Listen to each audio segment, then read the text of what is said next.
Sa prosecution naman po, yung isang tanong ko at this point in time, Mr. Presiding Officer. Well,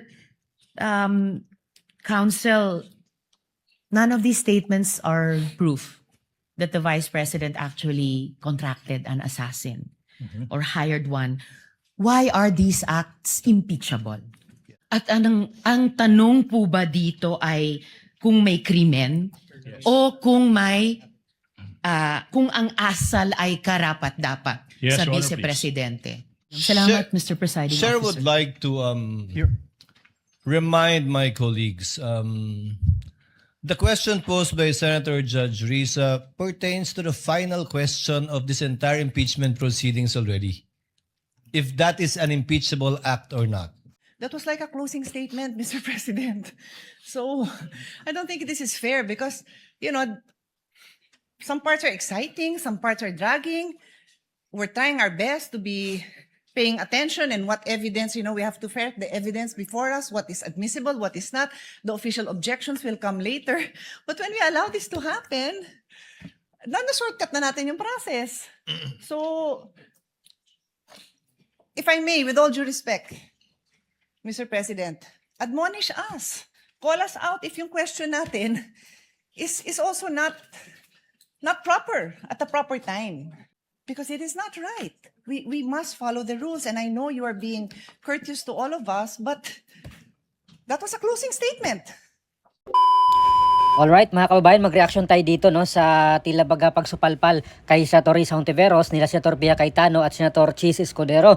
Kasi yung mga katanungan ni Senator Risa Hontiveros doon sa witness ng prosecution at pati mismo itong abogado ng prosecution mga kababayan ay tinanong na po ni Senator Risa Hontiveros kung impeachable ba yung ginawa ni VP Sara, yung threat, no? Yung sinasabi di umano ni VP Sara na may kausap na siyang gumawa no kapag may mangyaring masama sa kanya, kapag namatay siya ay meron siyang inutusang taong maghiganti dito mga kababayan. At sinagot naman po siya dito no ng abogado ng prosecution no na impeachable daw po 'yun, culpable violation of the Constitution daw po 'yun, mga ganon. At talagang pumalag dito si Senator Pia Cayetano at bilang abogado mga kababayan, alam ni Senator Pia Cayetano yung proseso no, yung kailang rules. At itong ginawa ni Senator Risa Hontiveros ay baga conclusion na, finale na mga kababayan. At yung term nga dito ni Senator Pia ay ano na siya, parang finality, no? Ito na yung mga final question po nila na dapat nilang itanong sa katapusan na ng hearing, no, ng impeachment trial mga kababayan. Pero yung ginawa ni Senator Risa Hontiveros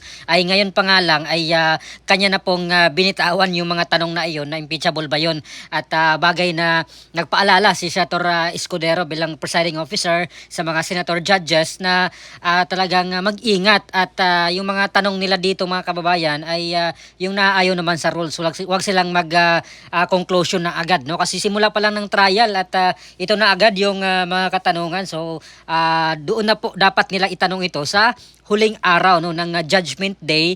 Sila bilang mga senator judges ay dapat sa final day na nila ito itanong doon sa prosecution at maging doon sa defense mga kababayan kung karapat dapat bang ma-impeach si VP Sara or hindi, no? At doon naman sa yun yung tanong doon sa defense at dito sa prosecution naman, ganun din, no? Pwedeng ganun din yung tanong nila kung impeachable ba yung mga ginawa ni VP Sara at yung mga ebidensya ba nila talaga ay solido, mga ganon. So doon na po yan sa final day no ng judgment day na dapat. Pero yun nga, nauna na si Senator Risa Hontiveros na magtanong ng ganon. Siguro hindi po siya na-advise walang advice no ng kanyang mga abogado, no? Kasi may mga abogado sila mga kabayan, no? Itong mga chief of staff nila, malamang mga abogado yan, no? At hindi lang siguro ito talaga na-brief no itong si Senator Risa Hontiveros at siguro gusto niyang bumida mga kababayan at yun tuloy yung napala ni Senator Risa Hontiveros dito na supalpal po siya, napahiya tuloy. At panoorin natin mga kababayan yung buong konteksto no dito sa pag-question nga ni Senator Risa Hontiveros dito kay Kalilong, yung witness ng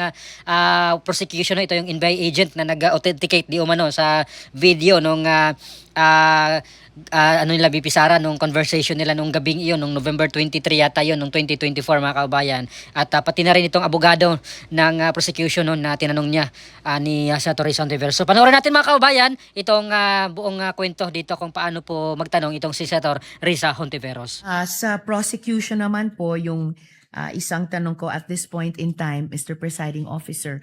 Well, Counsel, None of these statements are proof that the vice president actually contracted an assassin or hired one. Why are these acts impeachable? Yes, there is an answer to the question, Your Honor, please. The prosecution is in the process of establishing that the vice president should be impeached and she is impeached and be removed from office for contracting an assassin to kill the president, Your Honor, please. Inasmuch as we understand that these statements may not actually 100% prove that she in fact contracted an assassin to kill the president, Your Honor, please. At ang tanong po ba dito ay kung may krimen o kung may kung ang asal ay karapat-dapat Yes, sa Your Honor, vice-presidente? We are able to answer two questions, Your Honor, please. The charges against the Vice President ay yung pagbibetray ng public trust, Your Honor, please.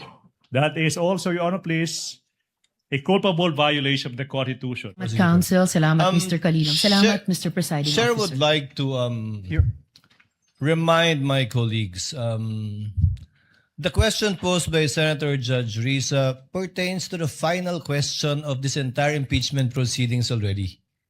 If that is an impeachable act or not.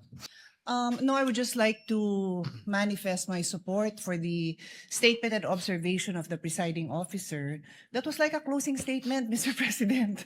So I don't think this is fair because, some parts are exciting, some parts are dragging.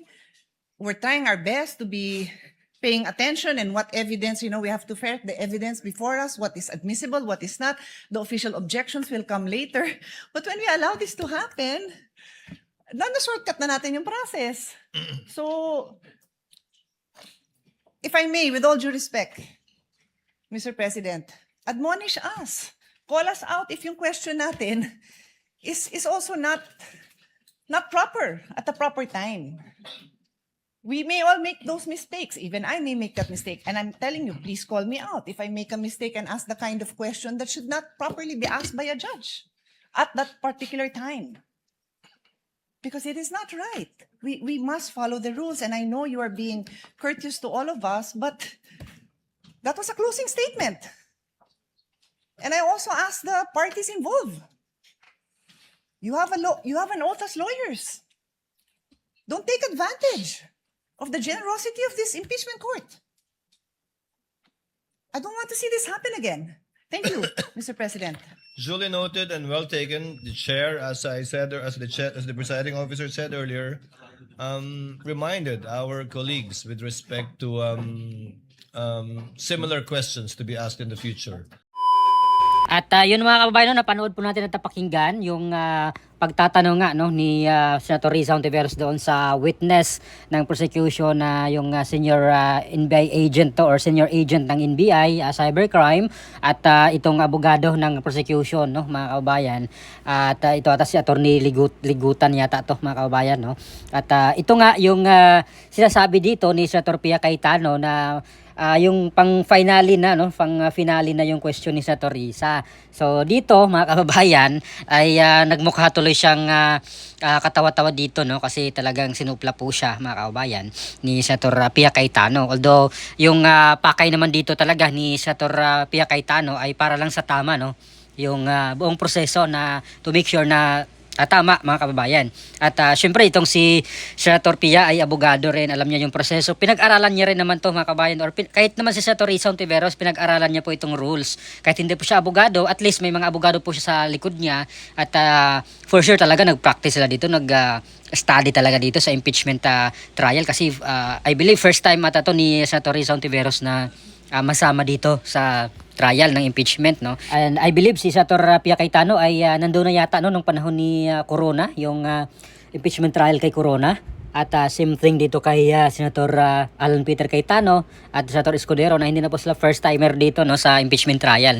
Si Soto, ayan, matagal na po tong senador at may experience na rin po to sa impeachment trial. Kaya siguro para maiwasan na hindi mapahiya no, or masupalpal ay wag na lang magtanong mga kababayan no, para safe siya. Gayahin na lang niya si Lito Lapid no na tahimik dito mga kababayan. Nag-observe lang at hindi na kung anong tanong no kasi kung anong itatanong baka mali mapapahiya lang siya mga kababayan no. Kaya dapat dito manahimik na lang muna si Senator Risa Hontiveros. Wag mo na siyang pabida dito kasi kung mali naman, kung hindi siya sure at kung walang advice sa kanyang abogado, kung walang inabot sa kanyang index card or papel, ay wag niya nang basahin mga kababayan para hindi siya mapahiya ng tulad nito no kasi talaga nakakahiya kasi buong mundo na nanonood dito no at maraming mga abogado yung nandoon sa impeachment court mga kababayan. So if I were Senator Risa Hontiveros ay wag na lang siya magtanong, gayahin niya si Senator Lito Lapid na wag mo nang pabida-bida para maiwasan na baka mali naman pala kaya nasupalpal tuloy siya ng dalawang abogado ng kasama nila sa Senado mga kababayan no. At mahaba-habang proseso pa ito. First ano pa lang ito mga kababayan no, yung isang ground pa lang ito yung grave threat no. Marami pang susunod. Wala pa yung paulit-ulit nilang binabado kay BP Sara yung confidential funds at for sure maraming mga witnesses na dala no itong or ipipresenta itong prosecution team. At same goes dito sa defense team naman mga kababayan na magpapresenta rin po sila ng mga witnesses nila dito no para suplahin naman yung mga argumento ng prosecution no. So ano po masasabi niyo dito mga kababayan no sa pagkalat ni Senator Risa Hontiveros dito sa day 2 ng impeachment trial na yung question niya ay o yung mga tanong na dito sa witness at doon sa abogado ng prosecution ay pang finale na mga kababayan. Kaya po tuloy nasabihan siya ni SP or ni Senator Judge or Senator Presiding Judge Chis Escudero na itong question niya ay pang finale na at sa lahat ng mga senator judges ay or be cautious no dito sa kanilang mga tanong na or mga ganitong klaseng tanong na pang finale na. So dapat po silang mag-ingat dito sa kanilang mga itatanong no. Kung hindi naman alam, kung hindi sure kung tama yung kanilang itatanong ay wag na lang mga kabayan. Para sa aking opinion yan para maiwasan na hindi mapahiya no. Kagaya kay Senator Cayetano na talagang confident si Senator Cayetano na magtanong dito sa prosecution at maging dito sa defense kasi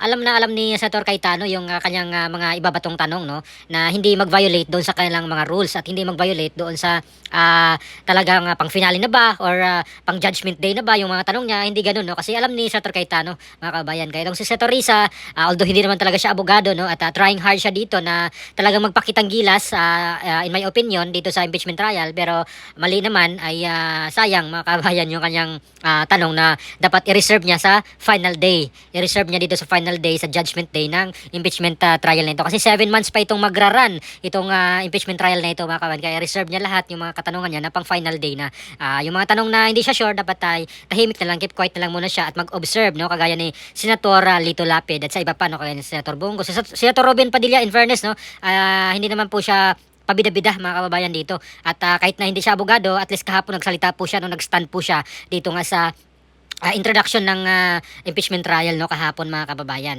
Doon nga po sa pagbubutuhan nila ng presiding officer no na kung dapat pala si Senator Escudero na lang yung kanilang itinilagang Senate President. Kung gano'n naman pala na siya yung ini-elect nilang Senator Judge or presiding judge dito or presiding officer dito sa impeachment trial ni BP Sara. So ano pa masabi dito mga kababayan? Please comment down below. Maraming salamat. God bless po sa ating lahat.